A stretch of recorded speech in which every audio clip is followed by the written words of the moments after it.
Good morning, y'all. I want to start today by just naming what this has been plainly and without dressing it up, because I think the people who have been living through this week, the people in Wisconsin, in Illinois, in Minnesota, in Missouri, in Iowa, in Indiana, in Kansas, and Oklahoma, deserve to have someone look them in the eye and say it clearly. This has been one of the most punishing, relentless, sustained, severe weather outbreaks that the central United States has experienced in years, not days, years. Since Monday, this atmosphere has not let up for a single day. Not one. 14 confirmed tornado reports on Monday night alone across 4 states.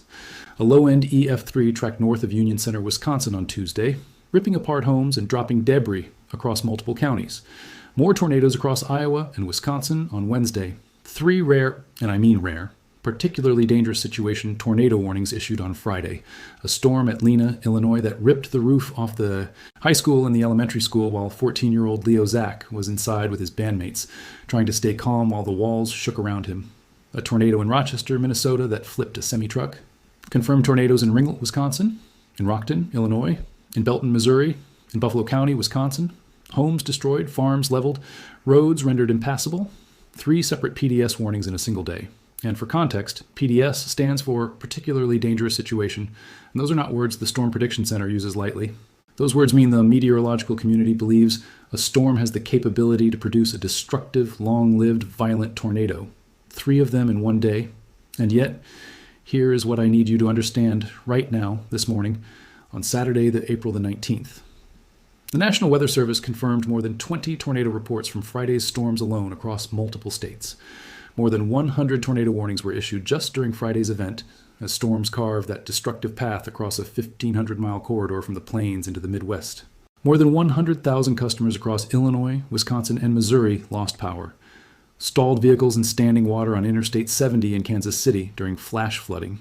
70-mile-per-hour wind gusts reported, while tornado watches were active for 26 million people simultaneously. And I want to be absolutely clear about what all of that means in the context of this video's title, because I did not choose those words for a thumbnail click. I chose them because they are the meteorologically honest description of what the data is telling me this morning. This outbreak, the one that has been battering the central United States since Monday, is not over. And based on what I am seeing in the model data this morning, what is coming in the next 72 to 96 hours has the potential to be worse than what already happened. Not because the atmosphere is being random about it. Because the pattern driving this outbreak has not finished cycling through, and the next piece of it, the next trough, the next moisture surge, the next convergence of ingredients, is already loading up. Let me take y'all into the pattern, because that is the only way to understand why this outbreak is not just continuing, but escalating in intensity, rather than winding down the way people want it to after a week like this. The atmosphere during the past week has been operating in what meteorologists call a highly amplified, progressive trough pattern, meaning the jet stream has been diving hard to the south, and then lifting back north repeatedly, like a whip cracking across the country from west to east. Each crack of that whip has been a new trough ejecting out of the west, scooping up Gulf moisture that has been streaming northward relentlessly all week long, and producing another round of explosive convective development across the central United States. We have had round after round after round of this, and each round has hit communities that were already saturated, already stressed, already recovering from the round before it. That is the compounding effect I have been warning about all week. And here is what the data is telling me this morning about what comes next in that cycle. The cold front from Friday's outbreak, the one responsible for all of those tornadoes in Wisconsin, Illinois, Minnesota, and Missouri, pushed through and is now east of the Mississippi River, bringing severe weather risks today into the upper Ohio Valley and Appalachians as it moves out. That is the trailing edge of what we just experienced. But behind it, and this is the critical part, the atmosphere out west is not quiet. It is not resetting. It is loading the next round. A new storm system is developing off the west coast and is going to make landfall on the Pacific coast states. And as that system interacts with the existing large-scale pattern, it is going to force another shortwave trough, another piece of that jet stream energy, to dive southeastward into the central United States early next week. And when that happens, it is going to encounter something that concerns me greatly, a Gulf moisture return that is already underway and accelerating faster than many of the earlier model runs suggested. The Weather Prediction Center is explicitly forecasting warmth crashing back into the southern and central plains by Tuesday, with temperatures in the 80s from western Texas all the way north into Nebraska.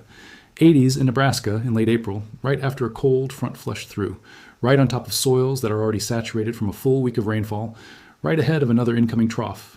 Y'all, that is the exact recipe that makes a dangerous, severe weather setup and the models are not being subtle about it. Now, let me give you the numbers that are driving my concern here, because numbers are where the science lives, and I think you deserve the full picture. The precipitable water values, the total moisture content of the atmosphere column, which tells you how much fuel is available for heavy rainfall and explosive storm development, that the guidance is showing ahead of this next system are running at the 90th to 95th percentile for this time of year across the southern plains and mid-Mississippi Valley. Let me put that in context. 95th percentile means only 5% of April days in recorded meteorological history have had more moisture available in the atmosphere over those areas. That is not a small anomaly. That is an atmosphere that has been thoroughly, repeatedly, and deeply loaded with Gulf moisture all week long and is being topped off again by the return flow ahead of the next system. When you layer that kind of precipitable water value underneath a trough that is going to generate strong upper-level dynamics and significant wind shear, and the guidance is already showing deep layer shear values in the 35 to 55 knot range across the potential threat corridor for Tuesday through Thursday, you have an atmosphere that can support the full severe weather menu all over again. Tornadoes, significant hail, destructive straight-line winds, and catastrophic flash flooding, potentially more catastrophic than anything we saw earlier this week, because the ground has already taken everything it can hold. That last point about flash flooding is the one I want to stop on and spend real time on, because I think it is going to be the most underestimated and potentially most deadly component of the next round of this outbreak, and I want to make sure it does not get buried under the tornado and hail discussion. Here's the reality of what the landscape looks like across the central United States right now. The Ozark Plateau of northern Arkansas and southern Missouri, the river valleys of eastern Kansas, the Illinois River Basin, the watersheds of central Iowa. All of these systems have been receiving round after round of heavy rainfall since Monday. River and stream gauges that started the week at normal or slightly above normal levels are now running significantly elevated. Some are in minor flood stage, some are in moderate flood stage.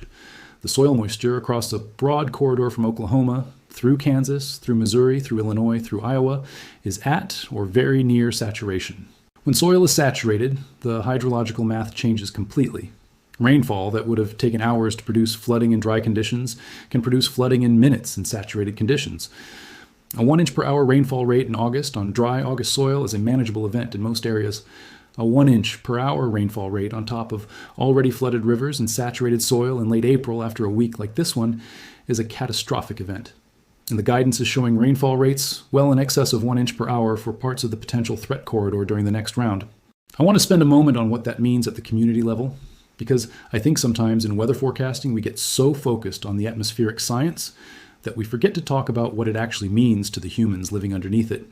In Kansas City right now, there are people who stalled out their vehicles on Interstate 70 during Friday's flooding and had to be rescued.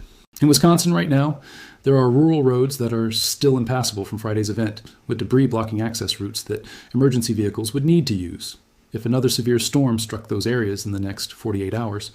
In Illinois right now, there are communities assessing damage to schools and homes and infrastructure where, if another round of severe weather arrives before the cleanup is complete, the compounding of damage on damage becomes a fundamentally different kind of disaster than either event would have been on its own. This is what gets lost when you only look at this week's weather through the lens of individual events, rather than through the lens of a sustained multi-day outbreak striking the same regions repeatedly. The cumulative burden on these communities is not additive, it is multiplicative. And the next round is coming before the current one has been fully assessed, fully cleaned up, or fully recovered from. Let me talk about the tornado threat specifically for next week's setup, because while the details are still coming into focus at this range, the atmospheric ingredients are alarming enough that I am not willing to wait until tomorrow or Monday to start talking about this. The wind shear environment that is setting up for the Tuesday through Thursday window is one that the models have been consistently generating across multiple runs and multiple modeling systems now. Storm relative helicity values in the 250 to 400 meters squared per second squared range are showing up in the guidance for portions of the southern and central plains during the peak of the next event. If you have been watching this channel and these forecast videos all week, those numbers should ring a bell, because they are the same range of values that was present during Friday's outbreak that produced 3 particularly dangerous situation warnings, more than 20 confirmed tornadoes, and more than 100 tornado warnings across the central United States. When I see that shear profile assembling again in the extended guidance, aimed at a corridor from northern Texas, through Oklahoma, through Kansas, and potentially into Missouri and Iowa, I do not treat that casually. I treat it with the same level of seriousness I treat it every other day of this outbreak, because the atmosphere does not know that the people in those communities are exhausted and recovering and deserve a break. It just knows the ingredients are in place. There is something I have been thinking about this morning that I want to share with y'all because it speaks to something that I think is critically important as this outbreak continues into its second week. When severe weather strikes a community once in a season, the community is primed. People are alert. Their shelter plans are fresh. Their devices are charged. Their y'all call is set up. Their guard is up. But when severe weather strikes a community 5, 6, 7 times in the span of a week and a half, when every day or every other day brings another round of watches and warnings and tornado threats, something insidious starts to happen to human psychology. People start to feel like they have seen this before, like they know how it ends, like they made it through the last one, so they will probably make it through this one too.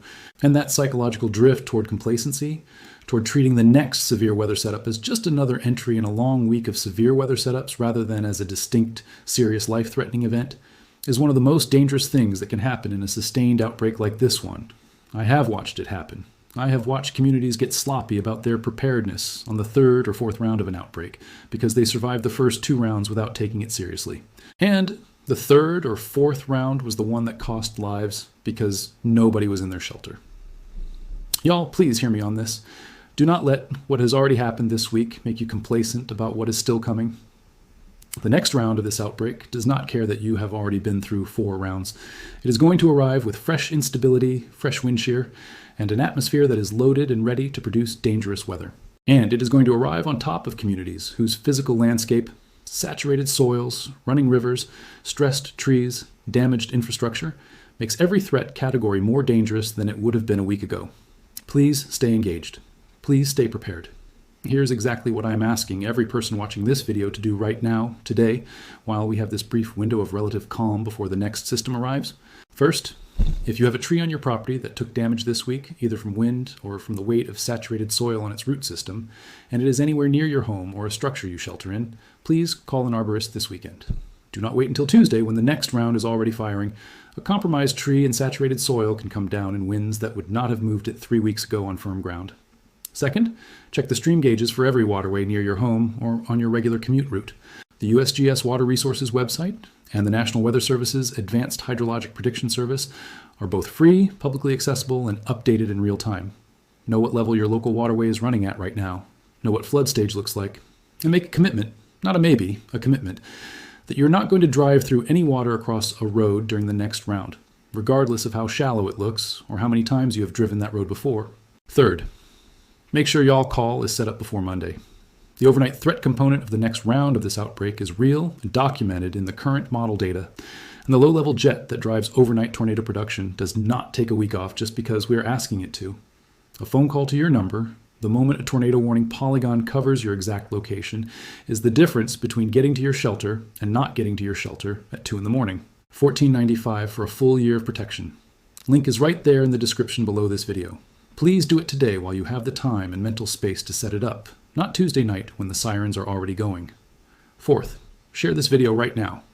There are people in your life in Oklahoma, in Kansas, in Missouri, in Illinois, in Iowa, people who watched this week unfold and maybe started to relax a little because Friday's round moved east and they woke up this morning to a quieter radar who need to know this is not done. Share it before they fully exhale.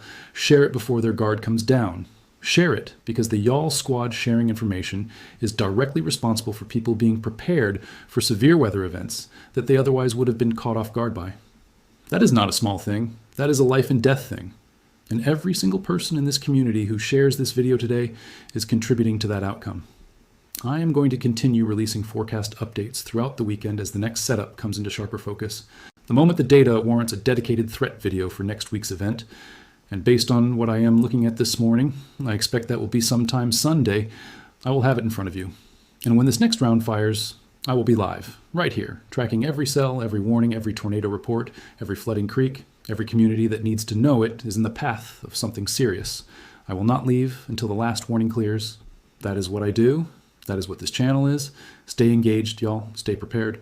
Do not let this week's exhaustion become next week's catastrophe. And please, share this video right now. I love y'all. Stay safe out there.